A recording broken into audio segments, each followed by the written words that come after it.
আল্লাহ রাব্বুল আলামিন রাসূলকে দোয়া শিখিয়ে দিয়েছেন, রব্বানা আতিনা ফিদ দুনিয়া হাসানাতাও ওয়া ফিল আখিরাতি হাসানাতাও ওয়া কিনা আযাবান নার ওয়াজআলনাল জান্নাতা মাআল আবরার। জোরে বলুন আল্লাহু আকবার।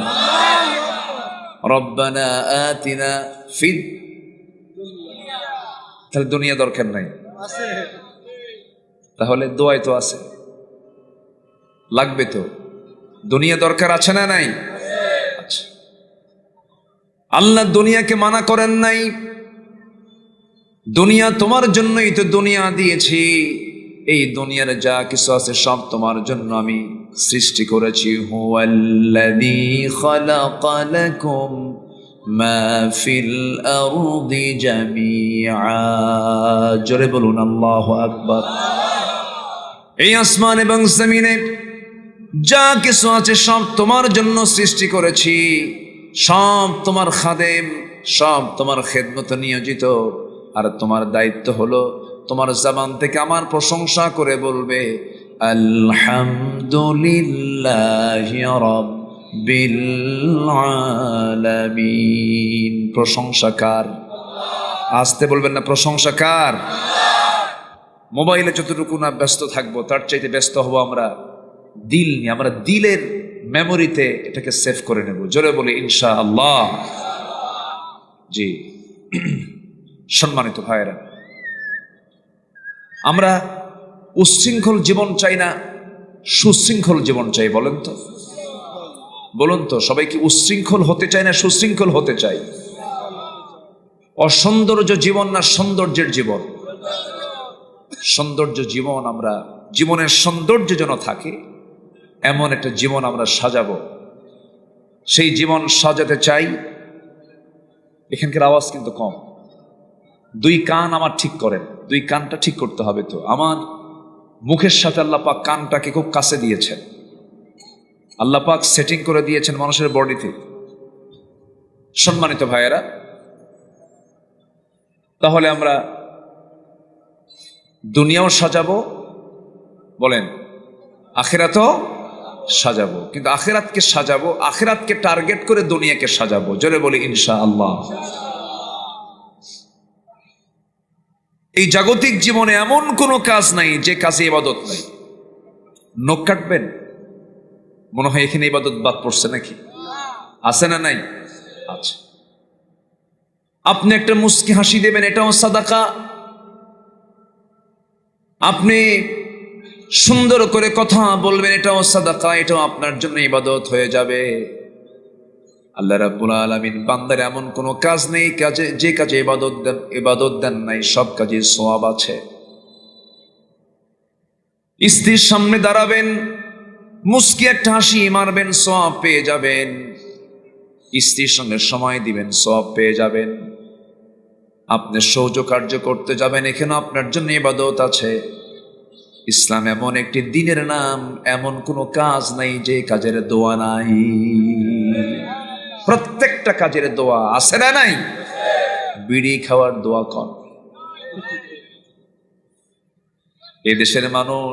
এদেশের মানুষ ভাত বেশি খায় না, বিড়ি বেশি খায়। বিড়ি বেশি খায়। সামনে রমজান আসতেছে, সারাদিন কোনো সমস্যা নাই, রোজা রাখে। সন্ধ্যা হলে পরেই, ইফতার করার পরে মুদির দোকানের সামনে গিয়ে বসে, শোনো সারাদিন খাই নাই, একসাথে 3টা কাজা তুলব। কি তুলব? কাজা সহজ না আদায় হয়। রোজার কি ফলাফল আপনি পেলেন? যে রোজার মধ্য দিয়ে আপনার নেশা বাদ গেল না, বিড়িকে আপনি কোনো ক্রমেই ছোট চোখে দেখতে পারবেন না, এটাও এক প্রকার নেশা। আল্লাহ পাক করবেন, এই লাঞ্চ দিয়েছেন, এই নিয়ামত দিয়েছেন। আল্লাহ রাব্বুল আলামিন বলছেন, সুম্মা লাতুসআলুন্না ইয়াওমাইযিন আনিন নাঈম। জোরে বলুন আল্লাহু আকবার। এই যে লাঞ্চটা দিলেন, পৃথিবীর সমস্ত চিকিৎসক একমত, নেশা করলে বিড়ি স্মোকিং করলে পরে তার লাংস নষ্ট হয়ে যাবে, ক্যান্সার হয়ে যাবে। বহু মানুষ বছরে শুধু বিড়ি খাওয়ার জন্য অকালে দুনিয়া থেকে বিদায় হয়ে যায়। আমার বন্ধুগণ, এই নেশাকে খাটো চোখে দেখার কোনো সুযোগ নাই। ইমানদার যে ব্যক্তি হবে সেই ব্যক্তি এই সমস্ত নোংরামি কাজে কখনো অংশগ্রহণ করতে পারে? আসতে বলবেন না, পারে। আর এই সমস্ত নোংরামিকে দূর করার জন্য, একটা অভ্যাস করার জন্য প্রশিক্ষণের মাস দিয়েছেন। কোন মাস বলেন? আর কয়দিন পর? কয়দিন পর? এই জন্য একটু সামনের মাসকে নিয়ে একটু টাচ করছি, একটু ইঙ্গিত দিচ্ছি যেন আমরা প্রিপারেশন নিতে পারি। রাসূল এই মাসে খুব রোজা রাখতেন, যেন ওই মাসের রোজা যেন কাজা না হয়। হঠাৎ করে কিন্তু না খেয়ে থাকলে মানুষ অসুস্থ হতে পারে।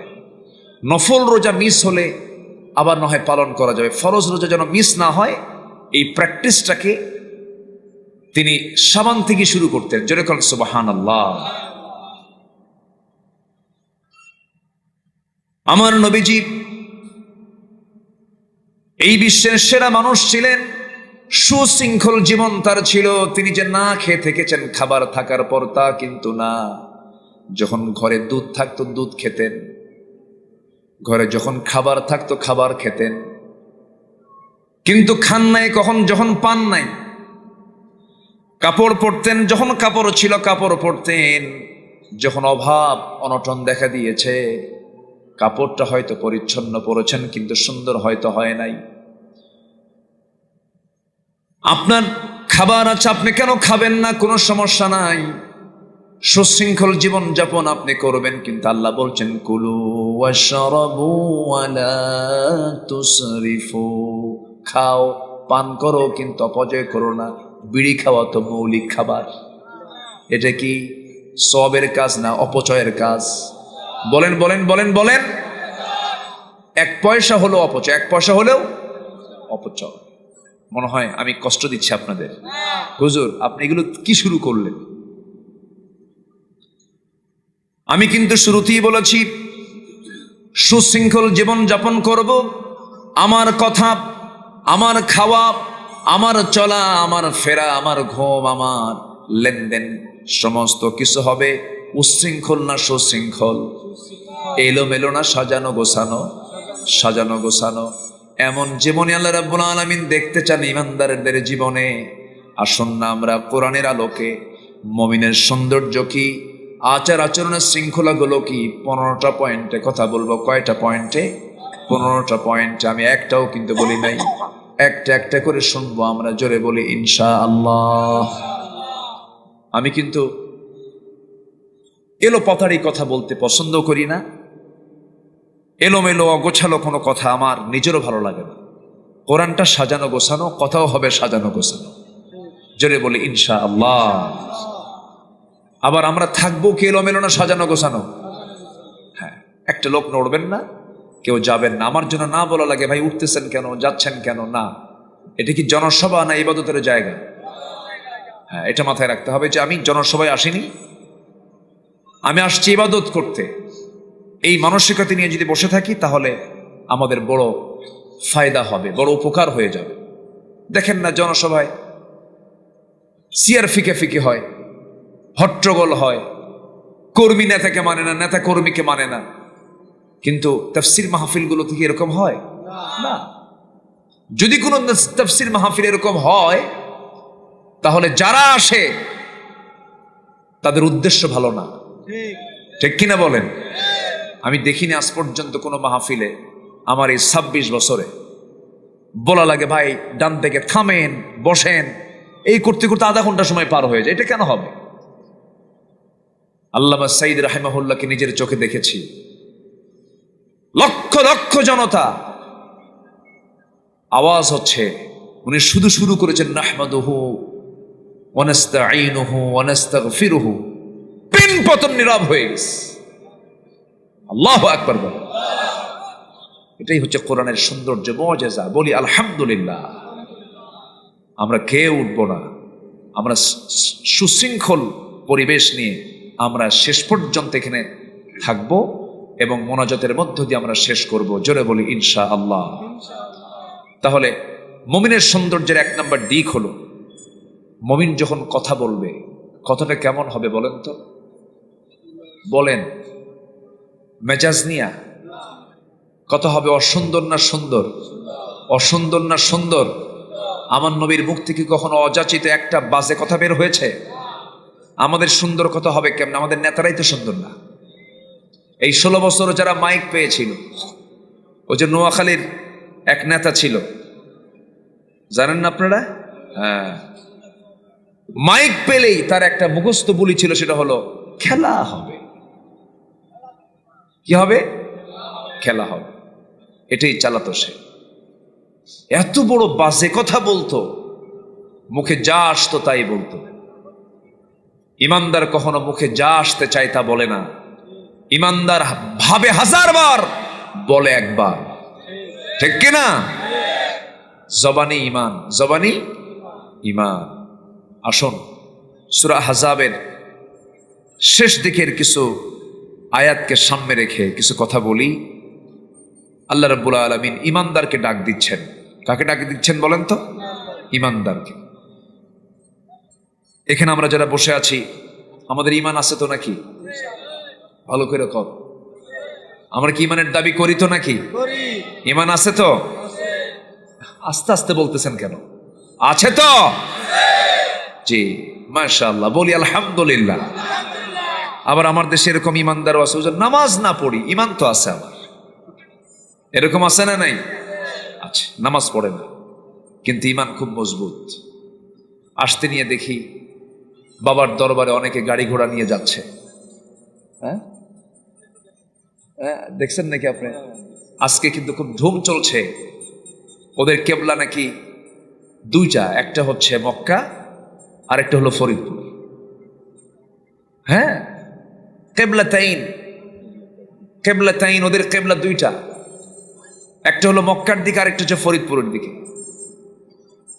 বলে যে আমাদের পবিত্র স্থান পৃথিবীতে 3টা, একটা কাবা শরীফ, আরেকটা মদিনা শরীফ, আর একটা ফরিদপুর শরীফ। আমি কিন্তু বানায় বোনায় কোনো কথা বলছি না, এগুলো কিন্তু বলে ওরা বলে বেড়ায় খাজা। দেখছেন, আল্লাহর নাম কিন্তু নাই। কার নাম নিছে? খাজা। দিল কর তাজা, ইসমে জালাল, গাজার কলকি খাওয়া হালাল। জোরে বলি নাউজুবিল্লাহ। নামাজ নাই, নামাজ কালামের কোনো গন্ধ নাই। দুনিয়ার তৈরি করা দল করে আলেমদের বিরুদ্ধে মামলা দিয়েছিল ওরা, বামরামদের সঙ্গে দল করেছিল ওরা। আবার তারা বলে মুজাদ্দিদে জামান, বিভিন্ন কথাগুলো বলে ফেলে। আমার বন্ধুগণ, মহান রাব্বুল আলামিন ইমানদারকে ডাক দিয়ে বলছেন, সুন্দর জীবন গ্রহণ করো, বেফাস কোনো কথা বলতে যেও না, শিরিক মিশ্রিত কোনো কথা বলতে যেও না। ইয়া আইয়ুহাল্লাযীনা আমানু তাকুল্লাহা ওয়া কুলু কাওলান সাদীদা। জোরে বলুন আল্লাহু আকবার। কাবসারছে, আমি আপনার সামনে ওয়াজ করতে পারবো? মাশাআল্লাহ, আলহামদুলিল্লাহ। খুবই সুন্দর আলোচনা করেছেন, আমি কিন্তু বসে বসে শুনেছি। খুবই সুন্দর, মাঝে মাঝে গজল, মাঝে মাঝে আয়াত হাদিস। মাশাআল্লাহ, আল্লাহ তুমি তার কথার মধ্যে আরো বারাকা দান করো। জোরে বলি আমিন। আমার আহমদ ভাই তো এমনি যখন কথা বলে তখন কথাও সুন্দর, মাশাআল্লাহ, বলি আলহামদুলিল্লাহ। জি, নূরুন আলা নূর, শুধু আলো আর আলো। কোরআন তো আলোই, কোরআন যে বলবে সে আলোকিত হবে। যেরকম আল্লাহু আকবার। আমার বন্ধুগণ, আল্লাহ রাব্বুল আলামিন সূরাতুল আহজাবের শেষ দিকে বলছেন, ৭০ নম্বর আয়াতে বলছেন, ইমানদারেরা, ও বিলিভার্স, ও বিশ্বাসীরা, 1 নম্বর কাজ হলো তোমরা কাউকে ভয় করবে না, কাউকে ভয় পাবে না। কাউকে ভয় পাওয়া জায়েজ নাই একমাত্র কে ছাড়া? কাকে ভয় করো? আল্লাহকে ভয় করো। আল্লাহর ভয়, আল্লাহর ভয়, আল্লাহর ভয়। এই ভয়টা যদি জাতির মধ্যে যদি ঢুকে যায় একবার, গোটা পৃথিবীর মধ্যে সবচাইতে শ্রেষ্ঠ কল্যাণ রাষ্ট্র এই রাষ্ট্রই হয়ে যাবে। জাতির মধ্যে ঢুকায় দিতে হবে কার ভয়? আরো জোরে, আরো জোরে, আল্লাহর ভয়। আল্লাহর ভয় ঢুকে গেলে পরে রাতের আধারেও বান্দা ভালো থাকবে, দিনের আলোতেও বান্দা ভালো থাকবে, একাকীও ভালো থাকবে, লোকালয়েও ভালো থাকবে, বাজারেও ভালো থাকবে, চাকরিতেও ভালো থাকবে, ব্যবসা বাণিজ্য ভালো থাকবে, সব জায়গা ভালো হয়ে যাবে। শুধুমাত্র একটা আমল দরকার, তার নাম কার ভয়? আল্লাহর ভয়। কিন্তু আমাদেরকে এই 16 বছর শুধু প্রশাসনের ভয় শেখানো হয়েছে। যদি এইগুলো করিস, ওই যে মামলা দেব, মামলা কি কম না বেশি? একটা দুইটা মামলা ছিল। এক মুরব্বী আমার সঙ্গে দেখা করেছেন, এই যে বসে আছেন, ওনার মামলা ছিল মাত্র কয়টা? 27টা, বেশি না, মাত্র 27-28টা মামলা। রফিকুল ইসলাম খান একজন ইসলামী আন্দোলনের অন্যতম সিপাহ সালার। আমি বললাম, ভাই আপনার মামলার সংখ্যা কত? ওকে প্রায় 280। 280 মামলা। একটা মানুষ কি এত দোষ করতে পারে? 280 মামলা এক ব্যক্তির উপরে যদি হয়, বলেন তো তার কোনো ব্যক্তি জীবন বলতে কিছু আছে? শুধু জাতিকে যদি প্রশাসনের ভয় না দেখায়, শুধু যদি আল্লাহর ভয় দেখাতো, ও জাতি তোমরা আল্লাহকে ভয় করো, আল্লাহকে ভয় করো, আল্লাহকে ভয় করো, শুধুমাত্র এই কথা যদি বলা হতো, আল্লাহর কসম করে বলি, বাংলার জমিনে চুল পরিমাণ কোনো দুর্নীতির গন্ধ পাওয়া যেত না। দুর্নীতি থাকতো? থাকতো না। কিন্তু ওরা বলবে আল্লাহর ভয়ের কথা, অসম্ভব ব্যাপার। সবচাইতে বড় ডাকাত ছিল এই 16 বছর ছিল যারা। আসতে বলবেন না, জোরে বলুন ঠিক কিনা? ডাকাতি কম করে নাই তো? ডাকাতি কম করেছে? ওদের তো কোনো টেনশন নাই, ওরা তো দেশে টাকা রাখবেও না, ওদের নাতিপুতিও তো দেশে নাই। দেশপ্রেম তার মুখে মানায় যার অবস্থান দেশে থাকে। আপনি দেশে থাকেন না, আপনি দেশের মহাব্বত বুঝবেন কি? দেশপ্রেমিক তাকেই বলে যা হৃদয়ের টান থাকবে সর্বক্ষণ দেশের সাথে। ছেলেকে বিয়ে করাইছে আমেরিকা, ভাগ্নিদেরকে বিয়ে করাইছে, ভাতিজা ভাগিনাদের বিয়ে করাইছে হলো ইউরোপ আমেরিকা, খ্রিস্টান ইহুদি তাদের সাথে। তো টাকা তো পাচার হবেই, টাকা তো পাচার হবেই। জাতীয় বোকা কম না। দেশের ছাত্রদের হাতে অস্ত্র তুলে দিয়ে ইউনিভার্সিটিগুলোকে মিনি ক্যান্টনমেন্ট বানায়া যুবকদের হাতে মাদক তুলে দিয়ে 70 লক্ষ আজকে মাদক সেবী আমার দেশে। ওরা কি করেছে আমাদের বুঝতে আর বাকি নাই। এই এলোমেলো উচ্ছৃঙ্খল একটু অগোছালো একটা জাতিকে গোছানো এই 6 মাসে সম্ভব? এই 6 মাসে সম্ভব না। অনেক কিছু করেছে। আজকে আমার সাবজেক্ট হলো কোরআনের আলোকে মুমিনের সৌন্দর্য, মুমিনের জীবনটা কেমন সুন্দর হবে, কি কাজ থাকলে, কি কাজ করলে জীবনটা সুন্দর হয়ে যাবে। আমি 1 নাম্বার কেবল বলেছি, ইমানদাররা ভয় করবে কাকে? আসতে বলবেন না, কাকে? এক জায়গায় না সব জায়গায়? সব জায়গায়। আমার বন্ধুগণ, সাইয়েদনা আবু বকর সিদ্দিক রাদিয়াল্লাহু তাআলা আনহু রাতের আধারে একা একা হাঁটতেছেন। খলিফাতুল মুসলিমিন, আমিরুল মুমিনিন রাতের আধারে একা একা হাঁটেন। কেউ তার পাশে নাই, তার আগেও কেউ নাই, পরেও কেউ নাই। হঠাৎ করে গভীর রাত্রিতে ওমরে ফারুক রাদিয়াল্লাহু তাআলা আনহু তিনি একাকী বের হয়েছেন। তাকে দেখে ফেললেন, দেখে ফেলে বলছেন, আপনি একা একা রাতের বেলা খালি পায়ে হাঁটেন কেন? এই পাথরের রাস্তায় খালি পায়ে হাঁটলে পরে পাথরের আঘাতে আপনার চামড়া ফেটে তো রক্ত বের হয়ে যাবে। তিনি বলছেন, ওমর রাতের আধারে আমি একা একা হাঁটতেছি, জনগণকে দেখার জন্য বের হয়েছি। আমি যদি এই গভীর রাত্রিতে পাথরওয়ালা রাস্তায়, পাথর বিছানো রাস্তায় যদি আমি জুতা পায়ে, খড়ম পায়ে যদি হাঁটা শুরু করি, একটা আওয়াজ শোনা যাবে, আওয়াজ সৃষ্টি হবে। এই জুতার আওয়াজ যদি আমার জনগণের কানে যদি চলে যায়, ঘুমন্ত জনগণের ঘুম যদি নষ্ট হয়, কিয়ামতের দিন এই অপরাধী হয়ে আল্লাহর সামনে আমাকে আসামি হয়ে দাঁড়াতে হবে। সুবহানাল্লাহ বলবেন না?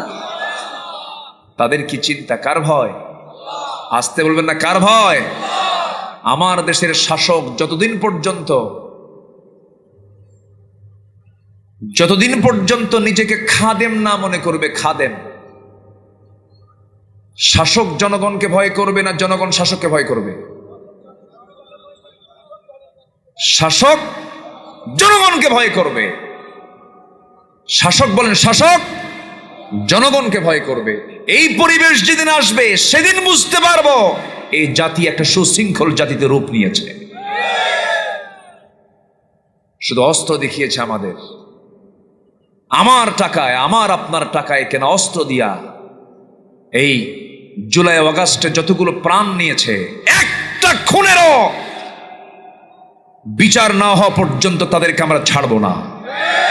আসতে বলবেন না, রাজি আছেন কিনা? কারা কারা দুহাত উঁচু করে দেখান মুসলমান।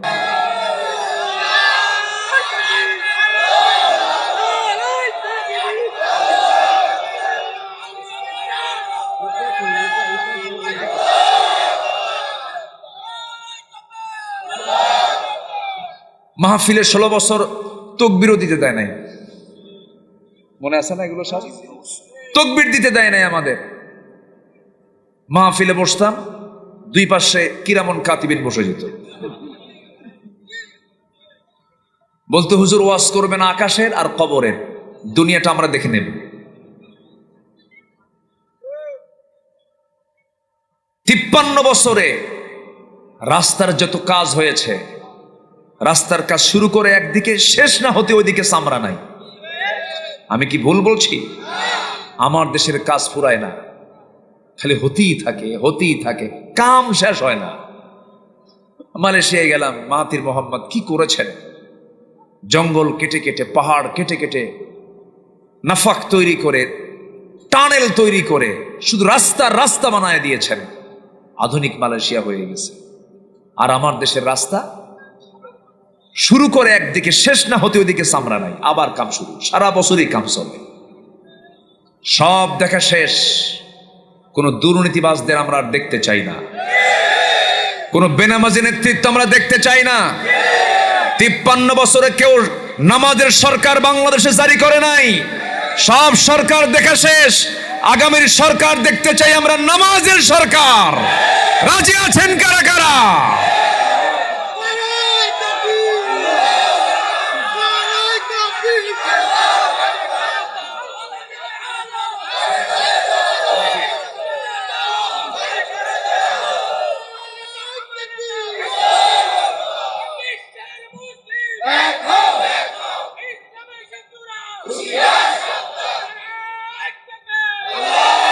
আল্লাহ কবুল করুন, জোরে বলি আমিন। যে নেতার নামাজ নেই ওর মধ্যে কোনো শৃঙ্খলা আছে? শৃঙ্খলা আছে? যার নামাজ আছে তার কি আছে? শৃঙ্খলা আছে, তার নেতৃত্ব সে বুঝে যে ইমামের আগে সেজদায় যাওয়া যাবে না, ইমামের আগ দিয়ে কোনো কথা বলা যাবে না। ওরা জোর করে মসজিদ কমিটিও দখল করছিল, কথা বলবো, মসজিদ কমিটিও দখল করেছিল। কমিটির সভাপতিকে সুদখোর, সেক্রেটারি কে জেনাকার, জোরপূর্বক চালায় গেছে।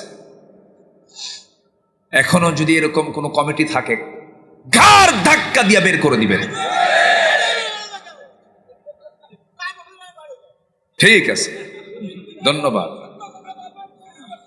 যে আমি শুধু এখন বলতেছি না, 16 বছরও কইছি। আমাদের ডিউটি ছিল হলো জেলখানায় যাওয়ার আশা, আনাকুম জানাকুম। চাকরিতে দিছিল আমাদের, তাই না? মাঝে মাঝেই যেতাম, আমাদের কোনো দুঃখ নাই তো, ভিতরে থাকলেও যা বাইরে থাকলেও তাই, একই ছাদ। কয়টা? একটা। আমরা এরকমই মনে করি, কোনো সমস্যা নেই আমাদের। ব্যাংকের কোনো সর্দি আছে? কোনো চিন্তা নাই। আমাদের বিশ্রাম সেই দিনই হবে যেদিন আমরা দেখতে পাবো যে এই দেশের সবুজ ভূখণ্ডে কালিমার পতাকা উড্ডীন হয়েছে। এটা আমাদের মূল লক্ষ্য। এটা আমাদের কি মূল লক্ষ্য? এই লক্ষ্য না পৌঁছা পর্যন্ত আমাদের কোনো বিশ্রাম। সত্যের সেনানীরা নেবে না কো বিশ্রাম, আমাদের সংগ্রাম চলবে অবিরাম। জোরে বলি ইনশাআল্লাহ। বারুইপাড়ার মাটিতে এসেছি, শহীদ মতিউর রহমান মল্লিক রাহিমাহুল্লাহর জনপদ। বলি আলহামদুলিল্লাহ। কি সুন্দর গানটা। সে কোন বন্ধু বলো বেশি বিশ্বস্ত, সে কোন বন্ধু বলো বেশি বিশ্বস্ত, কার কাছে মন খুলে দেয়া যায়, কার কাছে সব কথা বলা যায়, হওয়া যায় বেশি আশ্বস্ত, তার নাম আহমদ বড় বিশ্বস্ত, আহমদ বড় বিশ্বস্ত। সে কোন বন্ধু বলো বেশি বিশ্বস্ত, মহানবী বলে তারে কেউ বা ডাকে, আমি ডাকি প্রিয়তম, সে আমার ধ্যান ভালোবাসা প্রেম মধুময় মনোহর স্বপ্ন সম।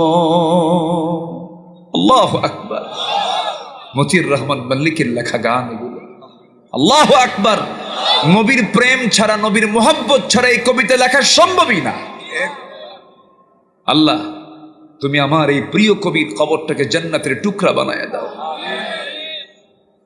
আল্লাহু আকবার। আমি ওনার বেশ কিছু বক্তৃতাও শুনেছি। কি যে রত্ন আপনাদের, এটা কত বড় যে রত্ন জানেন? তার কবিতা শুনে ইসলামী আন্দোলন শিখেছে অনেকে। তার এক একটা কবিতার লাইন দেখে ইসলামকে চিনেছে, ইসলামকে চিনেছে। আল্লাহু আকবার বলেন। এদেশে ইসলামী আন্দোলনের অন্যতম, ইসলামী আন্দোলনকে উজ্জীবিত করার ক্ষেত্রে এক অন্যতম কবির নাম হচ্ছে, একটা ধূমকেতু সাইমুম, কবি মতিউর রহমান মল্লিক রাহিমাহুল্লাহ। আল্লাহ তুমি তার কবরকে জান্নাতের বাগান বানায় দাও। জোরে বলি আমিন। নাম শুনছেন না ওনার আপনারা? হ্যাঁ, পাশেই বাড়ি। জি আলহামদুলিল্লাহ। আমি এসে আগে শুনেছি, হ্যাঁ এখানে বাড়ি, বারুইপাড়াতে বাড়ি। আল্লাহ, খুব অল্প সময় তিনি দুনিয়া থেকে বিদায় নিয়েছেন। তার বড় ভাইও আছেন বেঁচে। হ্যাঁ, কবি আহমদ আলী, উনি বেঁচে আছেন। তার মেঝো ভাইটাও বেঁচে আছে, বড় ভাই দুজন বেঁচে আছে। সবার ছোট উনি, সিরিয়ালের সবার শেষে যাওয়া, সবার। এই তো দুনিয়ার নিয়ম। এখানে সবাই কবি কবি ভাব। এই যে এখানে বসে আছেন একজন ভাইজান, মাহফিলের সেক্রেটারি, এত সুন্দর গান গাইলো। হ্যাঁ, নবী মোর পরশমণি গাইলো। আলহামদুলিল্লাহ বলেন। শোনেন, কবিদের ধারে তো কবিরাই থাকবে, তাই না? জি, আল্লাহ তুমি কবুল করো। জোরে বলি আমিন। 15টা পয়েন্টে কথা বলতে চাচ্ছিলাম। 1 নাম্বার হলো, আমাদের ভয় থাকতে হবে। কার ভয়? ছুটি নাই কিন্তু, ঘুরে আসবেন আবার। হ্যাঁ, ছুটি নাই। জি ইনশাআল্লাহ। জি আলহামদুলিল্লাহ। না না না না না, কোনো ছুটি নাই। বসে। কষ্ট দিচ্ছি নাকি আপনাদের? খুব অল্প সময় শেষ করব, খুব বেশি সময় নেব না। তাহলে আল্লাহর ভয়। কার ভয় বলেন তো? আল্লাহর ভয়। বিড়ি খাবো? আস্তে কয়, আরো জোরে, আরো জোরে। লাঞ্চ দিয়েছেন কে? বিড়ি খেয়ে নষ্ট করে কে? আল্লাহ। আল্লাহ নষ্ট করে। আল্লাহ তো ঠিকই দিছিলেন, আপনি নষ্ট করবেন কেন? খাওয়া যাবে না, সামনে রমজান আসতেছে, ঠিকঠাক করে নেব একদম। জোরে বলি ইনশাআল্লাহ। এই জিহ্বাকে সংযত করব। নাম্বার 2, আল্লাহ রাব্বুল আলামিন বলেন ওয়াকুলু কাওলান সাদীদান ইউসলিহ লাকুম আ'মালাকুম ওয়া ইয়াগফির লাকুম যুনুবাকুম ওয়া মান ইউতি'ইল্লাহা ওয়া রাসূলাহু ফাকাদ ফাযা ফাওজান আযীমা। জোরে বলুন আল্লাহু আকবার। আল্লাহকে ভয় করো, নাম্বার 1। নাম্বার 2 হলো সোজা কথা বলো, সোজা সাপটা কথা বলো, এনিয়ে বিনিয়ে কোনো কথা বলো না, সুন্দর করে কথা বলো, স্ট্রেট ফরওয়ার্ড হয়ে যাও। তুমি কি জানো, তোমার জিহ্বা যদি সুন্দর রাখো, তোমার জিহ্বাকে যদি সংযত রাখতে পারো, সত্যের উপরে যদি জিহ্বাকে যদি সুন্দর করে ধরে রাখতে পারো, আমার রাসূল নিজে ওয়াদা করেছেন, যে ব্যক্তি 2 চোয়ালের মধ্যস্থিত বস্তু জিহ্বার যে ব্যক্তি হেফাজত করতে পারবে, আযমানু লাহুল জান্নাহ, রাসূল বলেন আমি নিজে রাসূল তার জন্য বেহেশতের জামিন হয়ে যাব। এই পৃথিবীতে একজন মানুষের রেকর্ড, যার জীবনে একটা মিথ্যা কথাও বের হয় নাই যার মুখ থেকে, তিনি আমার কে? মুহাম্মদ সাল্লাল্লাহু আলাইহি ওয়াসাল্লাম। আমরা সেই নবীর উম্মত, কখনো মিথ্যা কথা বলা যাবে না, মিথ্যার ধারে পাশে যাওয়া যাবে না। একজন বড় পীরের নাম যদি আমার দেশে বেদাতি লোকেরা বেশি বেশি নাম নেয়, তার নামটা নেয়, কিন্তু বেদাতি লোক নাম নিলে তো তার তো সম্মান কমবে না, আল্লাহ তাকে ঠিকই মর্যাদা দিয়েছেন। জিলান শহরে তার বাড়ি ছিল, অনেক বড় আল্লাহওয়ালা তিনি ছিলেন। তাকে একদিন প্রশ্ন করা হলো, আব্দুল কাদের, আপনার মর্যাদা কি সাহাবীদের মতো হবে নাকি? তিনি বললেন আস্তাগফিরুল্লাহ, তোমরা আমাকে কেমন প্রশ্ন করেছো, এমন প্রশ্ন করাই তো জায়েজ হয় নাই। আব্দুল কাদের জিলানীর দামটা কেমন শোনো। সাহাবীরা যুদ্ধের ময়দানে গেছেন, যে ঘোড়ায় চড়েছেন সেই ঘোড়ার খুরের আঘাতে যে ধুলার কণা যে উড়েছে, সেই ধুলার কণার যোগ্যতাও আব্দুল কাদের জিলানীর নাই। আর এরা কয় যে আব্দুল কাদের জিলানীর ঘাড়ের উপরে নাকি রাসূল পা রেখে মেরাজে গেছে।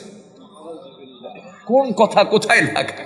আমি এগুলো মাঝে মাঝে শুনি তো একটু, ওদের এই যে 8 রশি না 10 রশি একটা আছে, আল্লাহ কইছে 1 রশি ধরো, কোনো রশি ধরা যাবে না। আমরা রশি ধরবো কয়টা? একটা।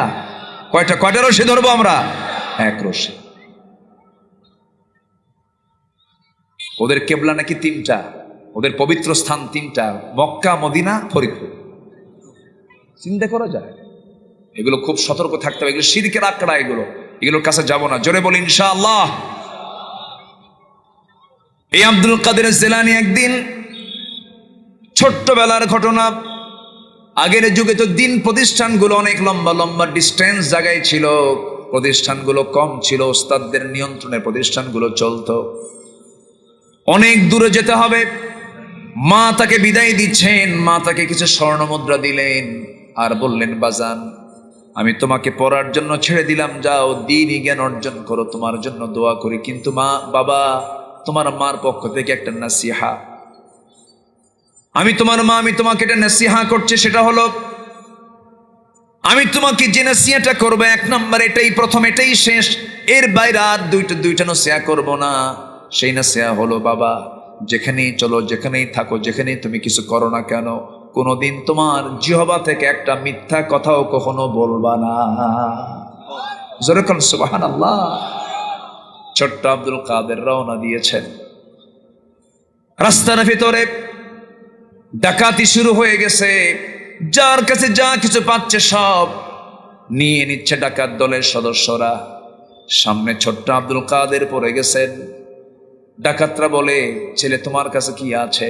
পকেট থেকে সমস্ত স্বর্ণ মুদ্রা সহ যা কিছু ছিল সব কিছু বের করে দিয়ে সামনে হাজির করে দিয়ে বলে, এই যে আমার কাছে এই জিনিসগুলো আছে। ডাকাতরা বলতেছে, কিছু বলা লাগলো না, তুমি আস্তে করে সব বের করে দিলা কেন? সঙ্গে সঙ্গে আব্দুল কাদের জবাব দিচ্ছেন, আমার মার নাসিহা, জীবনে কখনো 1 চুল পরিমাণ মিথ্যা কথা বলবা না। আল্লাহু আকবার বলেন। তাহলে এই শিক্ষাটা পাইছে কি মাদ্রাসায়, কলেজে, না পরিবারে? বলেন কোথায় কোথায় কোথায়? আসল শিক্ষা কোথায় পাওয়া যায়? পরিবারে। বলেন আসল শিক্ষা কোথায় পাওয়া যায়? পরিবারে। বাবার কাছে পায় না, না? বাপ বাদ দিলেন কেন? এই তো পরিবার, ঠিক আছে। মাও লাগবে, বাবাও লাগবে। একজন বাবা ছিলেন লোকমান, নাম শুনছেন? বাড়ি কোথায়? বাড়িপাড়া। হ্যাঁ, এই লোকমান হচ্ছে কোরআনের লোকমান। ওনার ঠিকানা কোরআন। ওনার ঠিকানা কি? কোরআন। ওনার নামে একটা সূরা আছে না? আছে। আমরা তো ওয়াজ করতেছি, এই ওয়াজ একদিন আমাদেরকে ভুলে যাবে মানুষ। ওয়াহিদুজ্জামান সেলিম, আব্দুল্লাহ আমিন, একদিন দেখা যাবে যে মানুষ ভুলেই যাবে, এক সময় ভুলেও যেতে পারে, ভুলে যাবে। কিন্তু লোকমানকে কি ভোলা সম্ভব?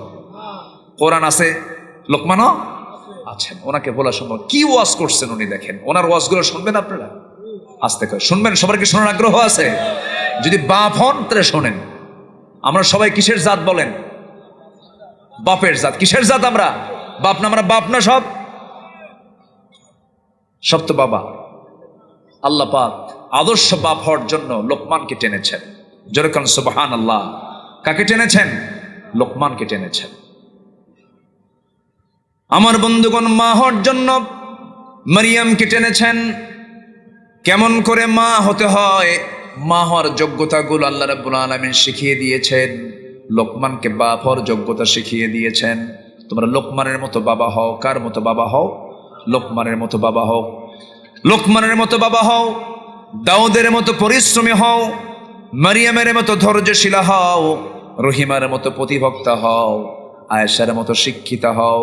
খাদিজার মতো নবিভক্ত হও। সুলাইমানের মতো ন্যায়বান শাসক হও। মুসার মতো সাহসী দায়ী হও। নূহের মতো ধৈর্যশীল দায়ী হও। ইউনুসের মতো বিপদে অধিক জাকির হও। অসুস্থকে নিয়ামত মনে করো। আদমের মতো পারিবারিক যত্নশীল হও। ইউসুফের মতো পবিত্র হও। জেলে যাবার প্রস্তুতি নিয়ে নাও। আসিয়ার মতো হকের পক্ষে অনড় থাকো। নিজকে কোরবানি করতে প্রস্তুত হয়ে যাও। আবু বকরের মতো দৃঢ়চেতা হও। ওমরের মতো সাহসী হও। ওসমানের মতো ধৈর্যশীল হও। আলীর মতো লড়াকু সৈনিকের ভূমিকা পালন করে বাতিল দুর্গে আঘাত হানো। সব বাতিল পরাজিত হতে বাধ্য। সব মডেল ইসলামে আছে না নাই?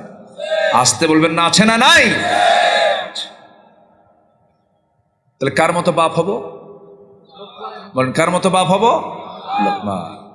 তার ওয়াজ আল্লাহ পাক কোরআনে তুলে ধরেছেন। ওহুয়া ইয়াইযুহু ইয়া বুনাইয়া। তিনি তার সন্তানদেরকে ওয়াজ করলেন, ইয়া বুনাইয়া, হে আমার কলিজার টুকরা সন্তানরা। একদম সাইয়্যিদনা লোকমানের ওয়াজটাকে আল্লাহ পাক কোরআনে তুলে দিয়েছেন। যেরকম সুবহানাল্লাহ। লোকটা ছিলেন কালো না ধলা?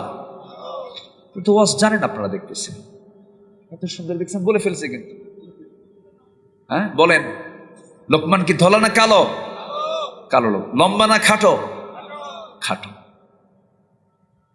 সমাজে তার কোনো পরিচিতিও ছিল না, ফেস ভ্যালু ছিল না, কেউ তাকে চিনত না।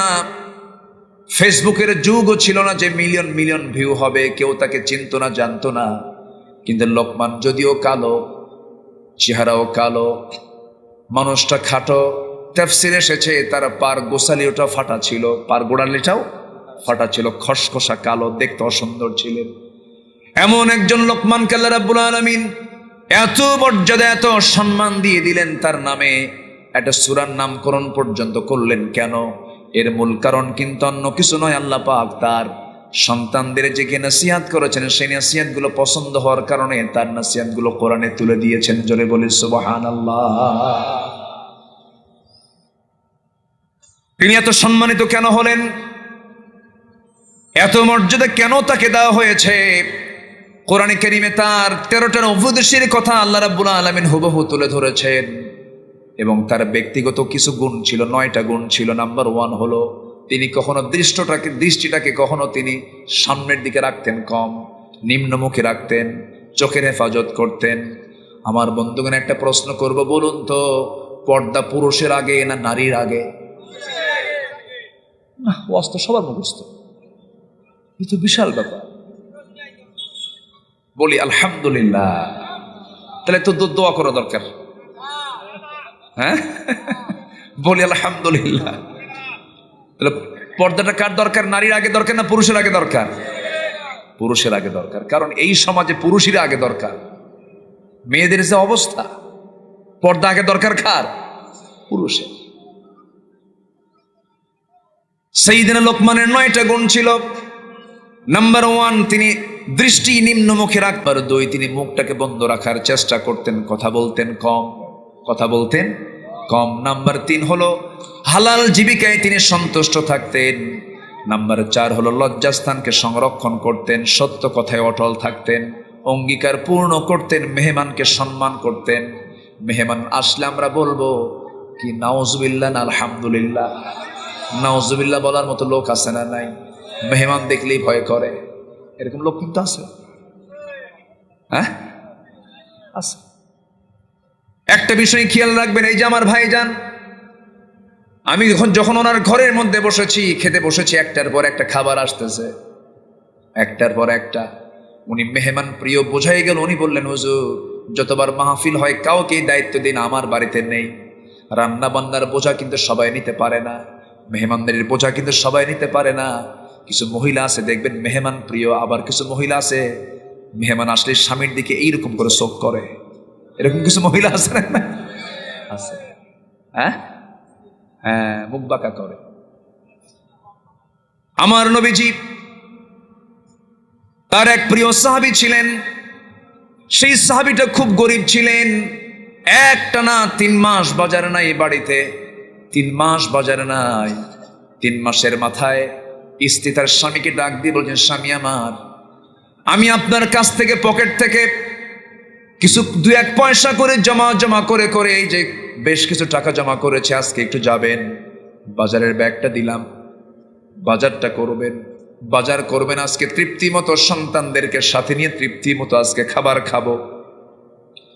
আবু তালহা তার নাম, চলে গেছেন বাজার করার নিয়তে, ব্যাগও হাতে নিয়েছেন। আজান শুরু হয়ে গেছে। এখন বলুন, আজান যখন শুরু হয় বাজার আগে না নামাজ আগে? জোরে বলবেন ভাই, বাজার আগে না নামাজ আগে? হাইয়া আলাস সালাহ মানে কি? তাড়াতাড়ি নামাজে আসো। আজান হওয়া মানে ইমার্জেন্সি। আজান হওয়া মানে কি? ইমার্জেন্সি। তাড়াতাড়ি চলে আসো। হাইয়া আলাস সালাহ, হাইয়া আলাল ফালাহ। সব কাজ তখন অপশনাল হয়ে যায়, নামাজ তখন জরুরি হয়ে যায়। সঙ্গে সঙ্গে করলেন কি, তিনি বাজার বাদ দিয়ে ব্যাগটা হাতে করে গুটায় নিয়ে মসজিদের মধ্যে ঢুকলেন। আজান শুরু হয়ে গেছে, নামাজটা পড়লেন, নামাজ শেষ হয়ে গেল। নবীজি নামাজ শেষ করেই তিনি নামাজের পরপরে তিনি বক্তব্য দেওয়া শুরু করলেন, খুতবা দেওয়া শুরু করলেন। আসর হয়ে গেল, আসর নামাজ শেষ হলো। আবার রাসূল প্রয়োজনীয় সাহাবে কেরামকে নিয়ে কথা বলতে বলতে মাগরিব হয়ে গেছে, বাজার করার সময় শেষ। মাগরিব থেকে এশা হয়ে গেল, এশার নামাজ শেষ আনতে আমার নবীজি সবাইকে, প্রত্যেক রাতে দূর থেকে কিছু মেহমান আসতো, বিভিন্ন গোত্র থেকে মেহমানরা আসতো মদিনায়। আমার নবীজি সবার হাতে হাতে 3টা 4টা 5টা করে মেহমান সবার বাড়িতে বাড়িতে পৌঁছায় দিতেন, সাথে নিয়ে দিতেন, যাও নিয়ে যাও, সাথে দিয়ে দিতেন। আমার নবীজি সবাইকে 2-3টা 4টা করে মেহমান হাতে হাতে দিয়ে সর্বশেষ আবু তালহাকে সামনে পাইলেন, যার বাজার নাই কয় মাস বলেন? 3 মাস। তাকে ডাক দিয়ে বলছেন, আমার সাহাবী এইদিকে আসো, এই যে একটা মেহমান বাদ পড়েছে, খেদমত করো, যাও। মানা করলেন না। কিচ্ছু নাই বাড়িতে, বাজার। ওই ছোট্ট কুড়ে ঘরে মেহমানকে নিয়ে চলে গেছেন। দরজায় নক করেছেন, আমার স্ত্রী, দরজা খোলো। দরজা খোলা মাত্রই তিনি বললেন, শোনো আমার স্ত্রী, যে ফাঁকা ব্যাগ বাজার করার সময় পাই নাই, মেহমান একটা কান্দে নিয়ে আসছি। কি কথা কি বুঝতেছেন? বলুন তো, আমার আপনার বউ হলে কি হতে পারে? একজন কিছু ঝাঁটা দেন। যখন বলেছেন মেহমান একটা নিয়ে আসছি, সঙ্গে সঙ্গে ওই সাহাবীর স্ত্রী বলতেছেন মুস্কি হাসি মেরে, আলহামদুলিল্লাহ, বুঝতে পেরেছে আমার বাড়িতে বরকত আসা শুরু হয়েছে। মেহমান আসা মানে কি আসা? বলেন কি আসা? বরকত আসা। আমার বন্ধুগণ, আমার নবীর সেই প্রিয় সাহাবী ঘরের মধ্যে ঢুকি মেহমানকে পাশের ঘরে বসায়া দিয়ে স্ত্রীর সামনে দাঁড়ায় বলছে, স্ত্রী আমার, আলহামদুলিল্লাহ তো ঠিকই বললাম, বরকত আসছে ঠিকই ভাবলাম, সমস্যা নেই, কিন্তু বাজার করি। খাওয়াবো কি? কিছুই তো নাই। সংসার সুখের হয় কার গুণে? ওর এটাও জানেন? মাশাআল্লাহ। সংসার তো সুখের হবে রমণীর গুণে। যার কপালে ভালো বউ আছে সে বড় ভাগ্যবান। যার কপালে ভালো বউ জুটে নাই, বুড়া হয়ে গেছে, আর তো চান্সও নাই, কি করবেন? আর উপায় তো নাই। যারা বিয়ে করো না একটু চিন্তা ভাবনা কইরা বিয়ে করবা, আব্বা আম্মাকে বলে বিয়ে করবা, বোরকা আছে কিনা দেখে বিয়ে করবা, পর্দা আছে কিনা দেখে বিয়ে করবা, ঠকবা কিন্তু। তাছাড়া ইসলাম মেনে চলে এমন নারীকে বিয়ে করলে কোনোদিন ঠকবা না, খুব সুখ পাবা, শান্তি পাবা। আর যদি লিপস্টিকওয়ালা, ব্রু প্ল্যাকওয়ালা, আটা ময়দা আছে না কিছু, আটা ময়দালা বিয়ে করলে পরে সারা জীবন তোমার টাকা আটা ময়দাই খায় শেষ, কোনো কাজ হবে না। এই জন্য বিয়ে যখন করবে সেই সময় তুমি কয়েকটা জিনিস লক্ষ্য করবে। নাম্বার যেটা 1 দেখবে সেটা হলো সুন্দর চেহারা, বংশ না তাকওয়া? বলেন কি কি কি? তাকওয়াটাকে দেখবা, পরহেজগারি তাকে আগে দেখবা। তুমি কি জানো এই স্বামী স্ত্রী যদি ভালো হয়, দুইজনে যদি ভালো হয়, জান্নাতের ফ্লেভার দুনিয়াতে আল্লাহ পাক ওই পরিবারে দিয়ে দেন। এই দুনিয়াতে যত সুখ আছে এর মধ্যে শ্রেষ্ঠ সুখ হলো স্বামীর কাছে স্ত্রী, স্ত্রীর কাছে স্বামী, সবচেয়ে বড় সুখ এই জায়গায়। আর যদি এই জায়গা থেকে সুখ বিদায় নেয়, এর চাইতে বড় জাহান্নামে দুনিয়াতে আর নাই। এই যুবকরা শুনতেছো কথা? কানে যাচ্ছে তো? একা একা কোনো নোংরামি করবা না। ওয়ালা মুত্তাখিদি আখদান ওয়ালা মুত্তাখিদাতি আখদান, গোপন গোপন কোনো নোংরামি করা যাবে না, গোপন গোপন কোনো প্রেম, এটা প্রেম বলে না। আসলে ইসলামে প্রেম হয় বিয়ের আগে না বিয়ের পরে? কিন্তু আমার দেশে এই কথা চালু হয় প্রেমটা বিয়ের আগে না বিয়ের পরে? বিয়ের আগে।